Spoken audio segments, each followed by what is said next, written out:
I've been waiting for you to summon me ever since you came here. Waiting and waiting and waiting.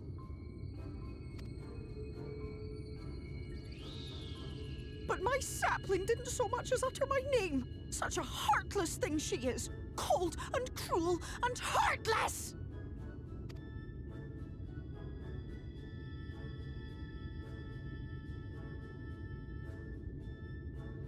Another self-important little brat. Just what we need. Reminds me of my childhood.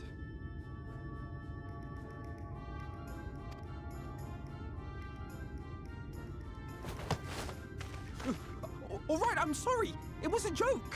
Honestly, just a joke. But just now you called for me so earnestly, so fervently. I couldn't possibly stay angry at you. Very well. As your lovely branch, I will lend you my strength.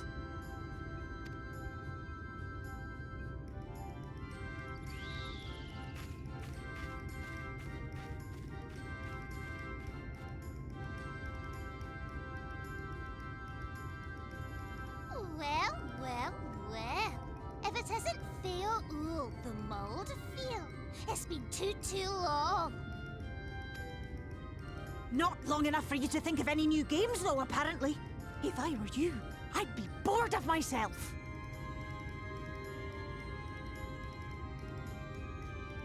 Now let me make something clear.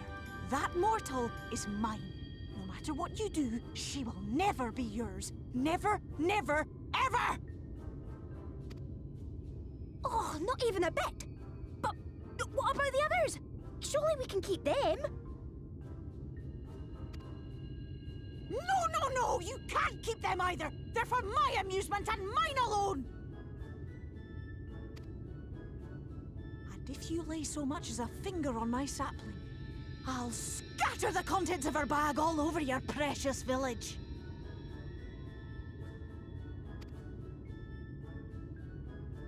There'll be cold, hard metal, furry, festering food, stinky, sweaty small clothes, and all manner of other terrible, unmentionable things. How would you like that, hmm?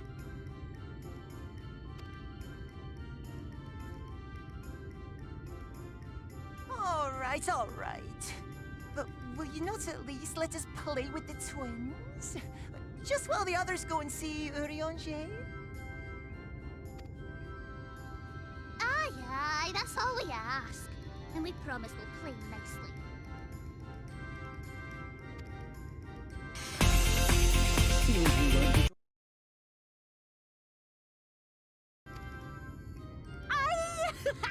We'll reveal the hidden Vernick to you at once.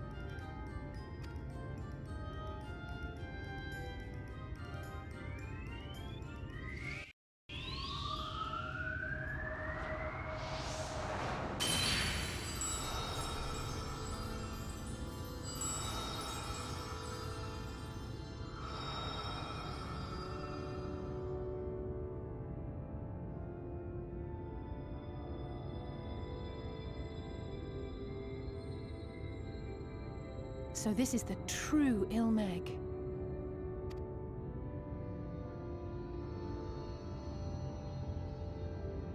How are you feeling? Better. I think I remember the way now. Apologies for the delay. Shall we go and see Urianger? Your lovely branch is useful, yes? So whenever you're in trouble, you must remember to make use of me!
Urianger, are you in? Unto a world weary of heroes, a hero wends her way. The Exarch did send word that thou wouldst seek me out, but ne'er did I imagine thou wouldst arrive so soon.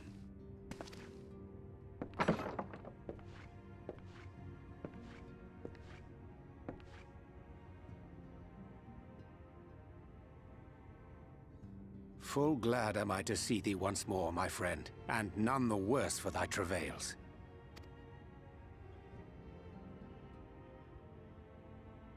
Run along, Minfilia. We will meet you outside. But Another one for you to imbue, if you'd be so kind.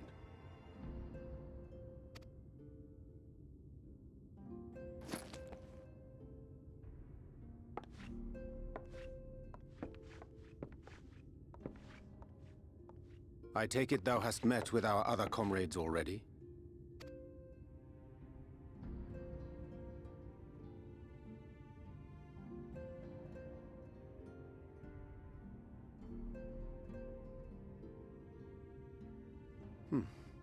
That Master Alphino and Mistress Alize now travel in thy company is of great comfort to me. As for the rest, it beginneth in earnest. The hunting of the Light Wardens, and perforce the war with Yulmore. Hark thee then to my words, and through them behold the vision that I did glimpse, that of the 8th Umbral Calamity.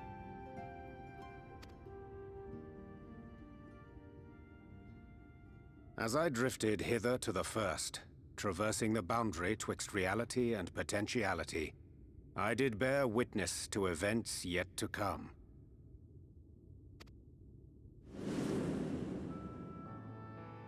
There I saw the combined forces of Eorzea and the Far East offering fierce resistance to the legions of Garlemald. So fierce, in fact, that they did begin to push the enemy back. Ilm by painful ilm at first, then Yalm by Yalm, and Malm by Malm in time.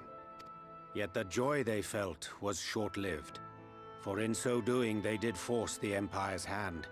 Faced with defeat, the Garleans turned to a weapon most vile: Black Rose. Its potency defied all reckoning.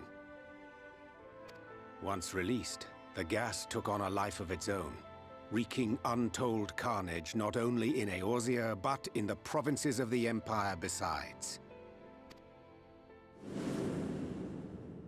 From fighters upon the front lines to babes in their beds, none were spared. And as the casualties became too numerous to count, so did the fabric of civilization begin to unravel. Nor did the land itself escape unscathed. For spreading from the site of its release, Black Rose brought death to the very soil. To survive amidst the chaos and upheaval, men came to live by the sword, the rule of law giving way, inevitably, to the rule of might. Thus was the spark struck and the fire kindled, and swiftly did it spread as a blaze in a field of straw to engulf every corner of the world. Nations worthy of the name did then cease to exist. And those souls brave and true who might have risen to restore order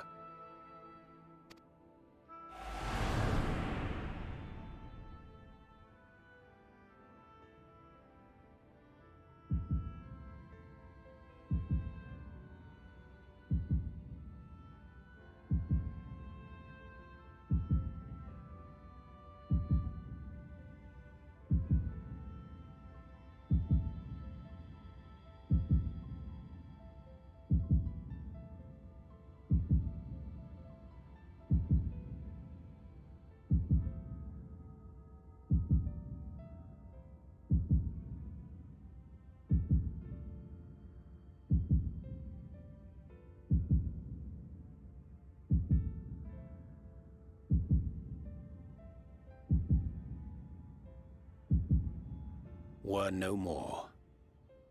for the weapon spared not one, not even thee.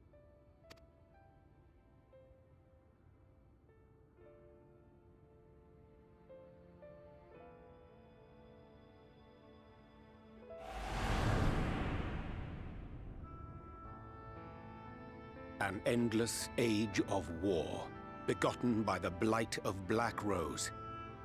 Such is the legacy of the 8th umbral calamity which I did behold.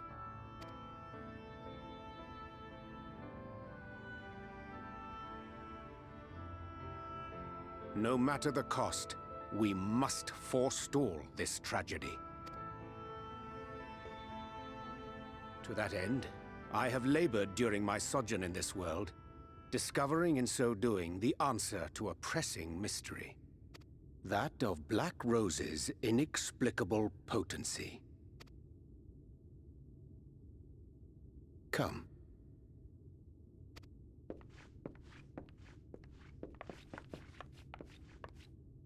Dost thou recognize yonder chart?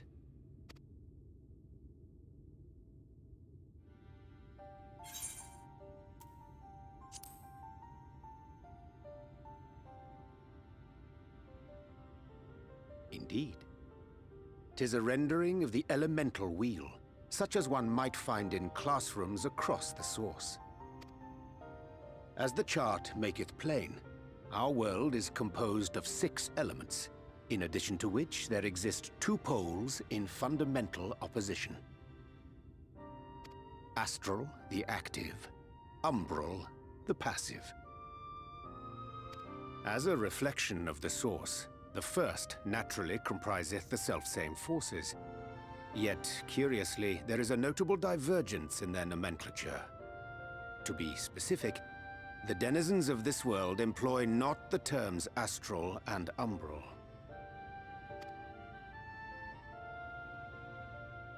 Thus was I moved to inquire what names said forces had been assigned. A simple question which yielded a most unexpected answer. Upon demanding the name of the pole aligned with activity and growth, I was told that as life's myriad colors combine to produce black, the people of the first had called it darkness. At this, did my mind begin to race. Yet 'twas only when I asked what name had been given to the pole aligned with passivity that mine eyes were opened to the truth. Peace and tranquility being as purest white, unmarred by color, I was told it had been given the name of light. That's umbral light and astral darkness, yes? I'm no etherologist, but it strikes me that the nomenclature of the first is rooted in the generation of the 2 forces, while our own appears to focus on their effects. Which makes one wonder, have we had it backwards all this time?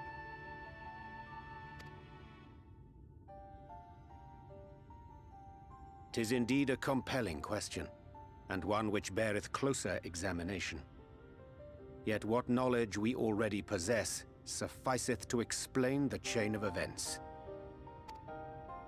The phenomenon of etheric thinning observed in the source is the consequence of light, the power of stasis, flowing in from the first to stifle the movement of ether within the land. And according to Master Alphino, Black Rose slayeth by halting the circulation of ether within living beings. Should such a weapon be unleashed even as the first were rejoined, replete as it is with light,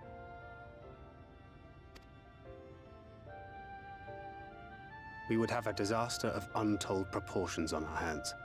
A calamity.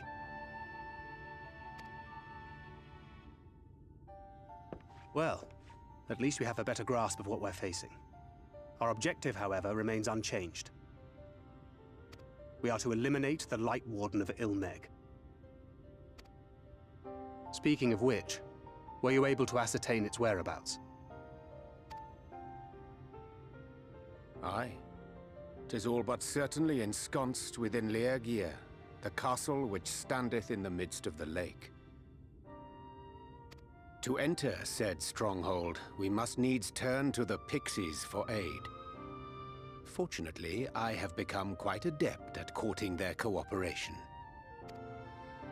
Henceforth shall I accompany you, and do all in my power to ensure that my vision doth not come to pass.